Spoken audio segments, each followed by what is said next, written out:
Guys ദൃശ്യം 3 കണ്ടു. ഒറ്റ വാക്കിൽ പറഞ്ഞാൽ 1 ഉം 2 ആയിട്ട് കമ്പയർ ചെയ്യാൻ പറ്റില്ല. അതുകൊണ്ട് 2 വാക്കിൽ പറയാം. കുഴപ്പമില്ല, തിയേറ്ററിൽ തന്നെ പോയി കാണാൻ നോക്കുക. കാരണം OTT ഇരുന്ന് കണ്ടാൽ ചിലപ്പോൾ ഉറക്കം വരാൻ ചാൻസ് ഉണ്ട്. കാരണം ഫസ്റ്റ് ഹാഫ് ഒരു എന്താ പറയുക, ആ ഫാമിലിയുടെ ഒരു മിക്സഡ്, അതെ അതെ അതെ. പക്ഷെ ക്ലൈമാക്സ് തൂക്കി, വേറെ ഒന്നും പറയാനില്ല. ലാലേട്ടനെ സ്ക്രീനിൽ കാണിക്കുമ്പോഴുള്ള ഓരോ നിമിഷങ്ങളും കൊള്ളാം.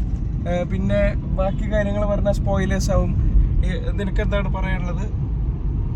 ആവറേജ് 1 ഉം 2 ആയിട്ട് അതാണ് നമ്മൾ 1 ഉം 2 ആയിട്ട് ഒരിക്കലും കമ്പയർ ചെയ്തത്. കാരണം സിനിമ ഉണ്ടാക്കാൻ വേണ്ടിട്ട് ദൃശ്യം ടൈറ്റിൽ ഉപയോഗിക്കാൻ. അതെ, പക്ഷെ നമ്മളിപ്പോ ദൃശ്യം 1-ൽ നിന്ന് നമ്മൾ ഇങ്ങനെ ഒരു 2 എന്ന് പറയുന്ന ഒരു ദൃശ്യം 2 പ്രതീക്ഷിക്കുന്നില്ല. അത് കുറെ കാലം കഴിഞ്ഞിട്ട് അവര് ഉണ്ടാക്കിയ ഒരു സിനിമയാണ് ദൃശ്യം 2. അതിലേക്ക് ഒരു പോസിബിലിറ്റി നോക്കി. പക്ഷെ ഈ ദൃശ്യം 3 അതിന് വേണ്ടിയിട്ട് ഉണ്ടാക്കിയ പോലെയുണ്ട്. 3 ഒരു എന്താ പറയുക, ഒരു കണ്ടിന്യൂറ്റി കിട്ടാൻ വേണ്ടി, അല്ലെങ്കിൽ ആ ഒരു ഫ്രാഞ്ചൈസ് ബിൽഡ് ചെയ്യാൻ വേണ്ടിയിട്ട് ചെയ്ത പോലെ ഉണ്ട്. പക്ഷേ ഈ 3യുടെ അവസാനം കറക്റ്റ് 4-നുള്ള ഒരു ബിൽഡപ്പ് വെച്ചിട്ടാണ് നിർത്തിയിരിക്കുന്നത്. അപ്പോൾ എന്തായാലും 4 എന്തായാലും ഉണ്ടാവും. അപ്പോൾ കാണേണ്ടി വരും, അതും കൂടെ കാണേണ്ടി വരും. അതെ, പക്ഷേ പെർഫോമൻസസും കാര്യങ്ങളും ഒക്കെ നന്നായിട്ടുണ്ട്. 4ന്റെ ഒരു ആവശ്യത്തിൽ ഒരിക്കലും കാണുന്നില്ല. അതെ, നമ്മൾ എന്തായാലും എക്സ്പെക്ടേഷൻ്റെ അത്ര എത്തിയോന്ന് ചോദിച്ചാൽ എനിക്ക് അങ്ങനെ എക്സ്പെക്ടേഷൻ ഉണ്ടായിരുന്നില്ല. കാരണം നമ്മള്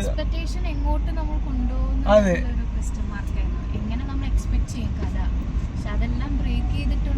ബ്രേക്ക് ചെയ്തിട്ടുള്ള ഒരു കഥയായിരുന്നു. കുറച്ച് ഇമോഷണലാണ് എല്ലാം അല്ലേ. മൊത്തത്തിൽ അങ്ങോട്ട് ഇടയ്ക്ക് ഇങ്ങനെയായിരുന്നു പോകണ്ടായിരുന്നു. ഗ്രാഫ് ഇങ്ങനെ പോയി ഇങ്ങനെ വരുന്നു, ഇങ്ങനെ പോയി. പക്ഷെ ലാസ്റ്റ് ഒറ്റ കയറ്റായിരുന്നു.